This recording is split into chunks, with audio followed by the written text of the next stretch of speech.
Hello and welcome. Here we are in June already. Ah, yes. Oh, and I see some folks have gotten new haircuts and looking pretty fine. So one thing that was occurring to me as I was preparing for today was the word safety and the word presence. And one thing I wanted to highlight is how much I have seen people recently moving out of being and into doing. And I'd like you to make a little evaluation this morning, a little baseline, like we sometimes do, of what is your proportion of being to doing right now. Just notice that. And how would you know? How would you know that you're centering yourself in being or you're really more pulled into doing? Because doing is a lot of what the energy that's happening right now of, well, let's just get back into doing all of these things. And what happens for me, and I'd like you to check this out for you, what happens for me when I find myself going into doing is that I lose that incredibly sweet spot of what I generally call essence pace, where I'm moving at a pace that allows me to be aware of me and to be aware of what's going on around me. And I think of loop of awareness as primarily a presencing practice.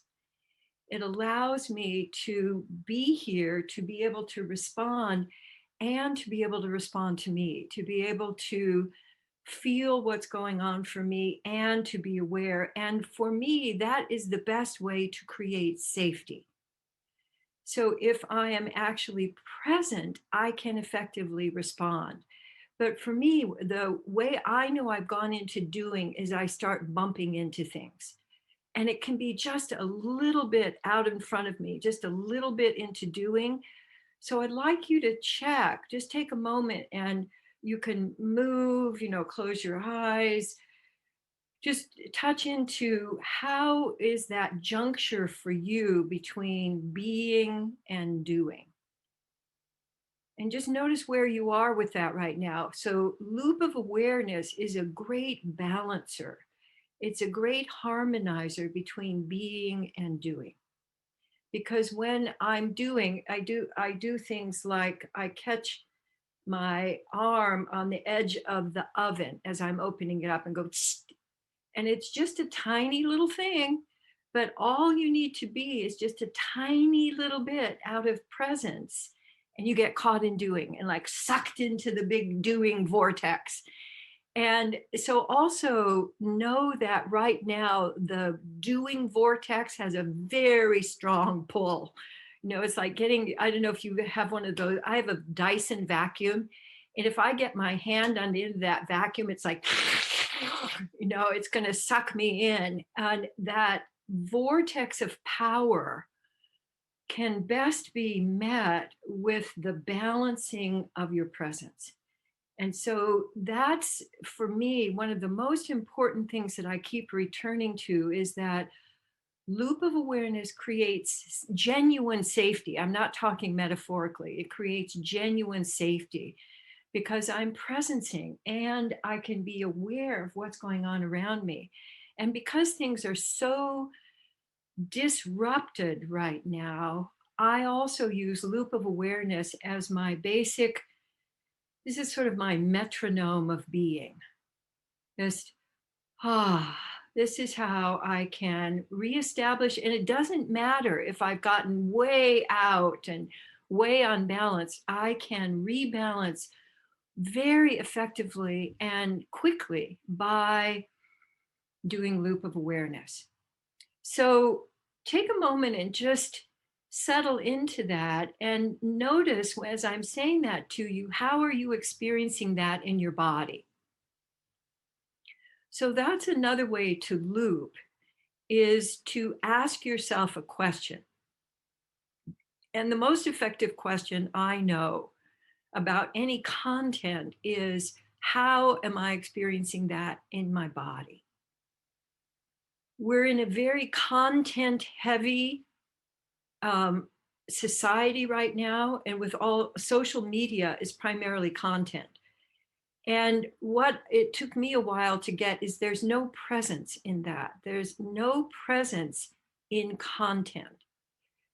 So just think about the last content that you went, oh my God. And notice then, how do you experience that in your body? So, whatever is going on for you right now, ask yourself the question, how am I experiencing this in my body right now? And then notice. And your noticing gives you an experience of presence. For me, I experience that as a, ah, it's a spacious, making more space for me move.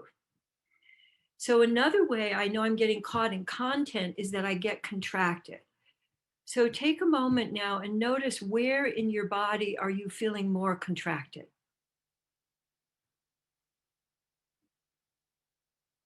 And notice what happens when you give your presence to that place where you're feeling contracted.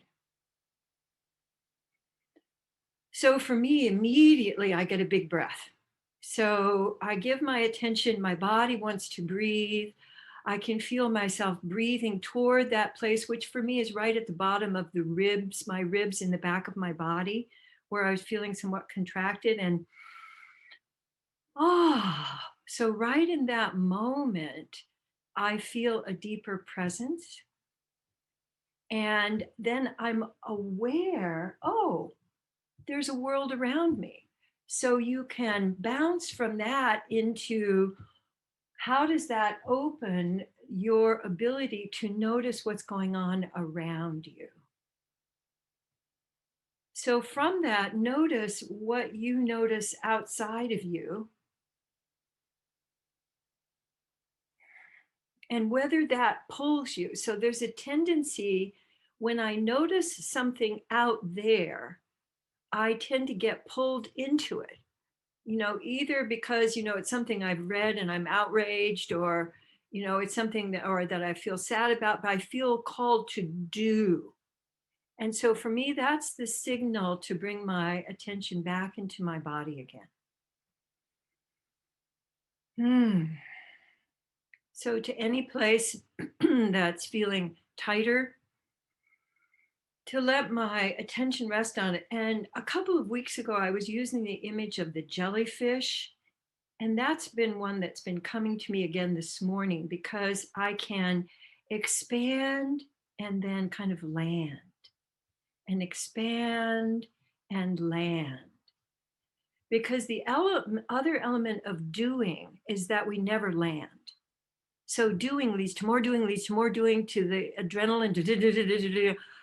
So, what I'd like you to play with is a jellyfish loop of awareness. So, expanding out and then landing,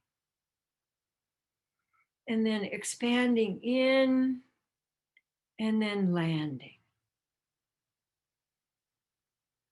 And so, when I'm doing that, even just that little bit, I find myself, I wouldn't say slowing, I would say getting more leisurely.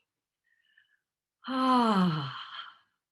So if you want to add a sound to that, if you want to add any movement to that, so let yourself for a minute or so just being jellyfish and landing, and then jellyfish inside and landing.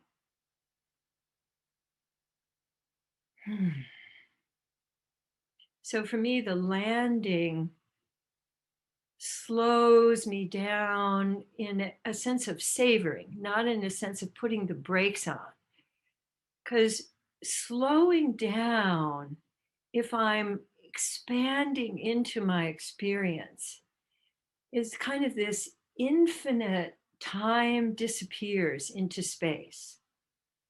So I'd like you to notice, if you're, as you're doing this, if you feel an expanding of your presencing, in that you can actually savor and feel into I'm making these little motions. I was reminded of Finding Nemo, the sea anemone, where the water is coming through and the fish are coming through, and the sea anemone is going slurp, slurp.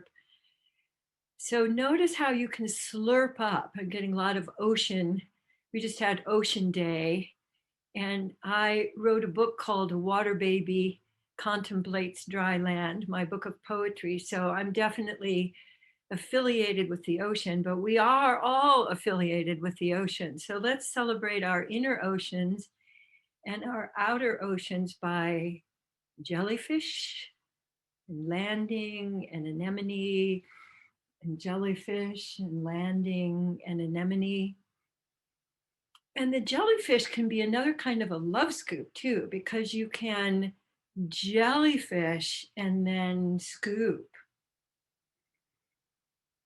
Yeah, you can jellyfish out into the surroundings and then scoop in to any place in you, including your feet, including the back of you, some place that you haven't given attention to, letting yourself expand out and the jellyfish expanding. And notice that the jellyfish uses the energy that's already there. So all of the energy that we need is already there. So letting yourself spread out into that and then letting it be received, letting yourself receive the energy. So let yourself play with that. You can play with it sitting, you could play with it standing, you could play with it lying down, of loop, jellyfish loop, and then jellyfish scoop. And the jellyfish out and landing, landing, landing, and letting that take you. And then jellyfish and scooping in to you.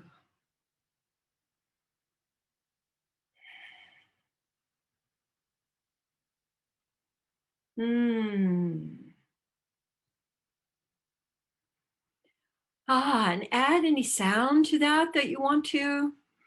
And notice letting your body go as far as it wants to go in different directions when you're experiencing that. And let yourself play with a different kind of love scoop.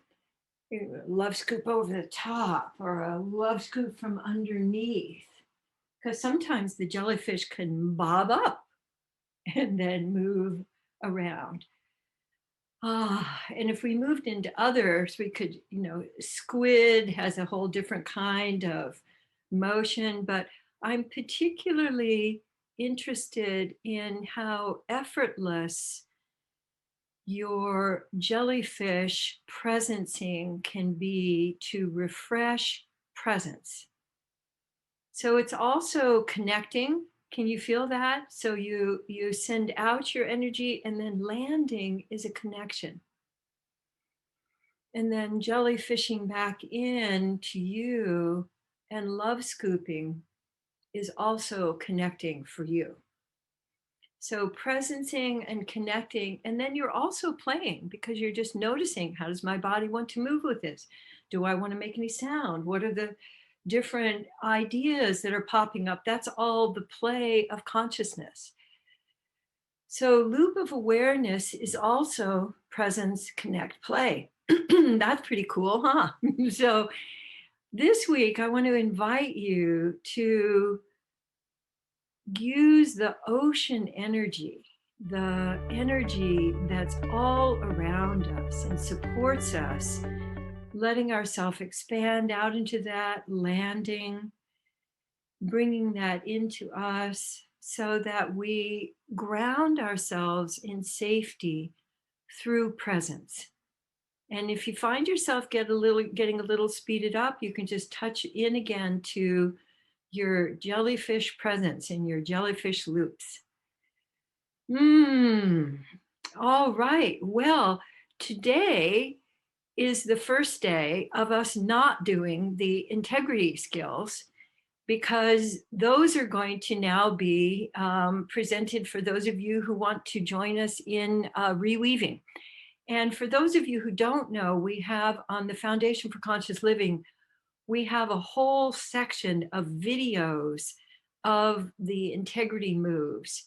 So you can go there and there's a little box that says, integrity, impeccable, the integrity deck, see the video. So you can go and refresh anytime there. And if any of you would like to stay on and talk more about reweaving with Michelle or share your experiences this morning, you're so welcome to do that. And I look forward to seeing you next week. And because I still plan to do our loops and scoops, and love doing that with you. So thank you for joining me.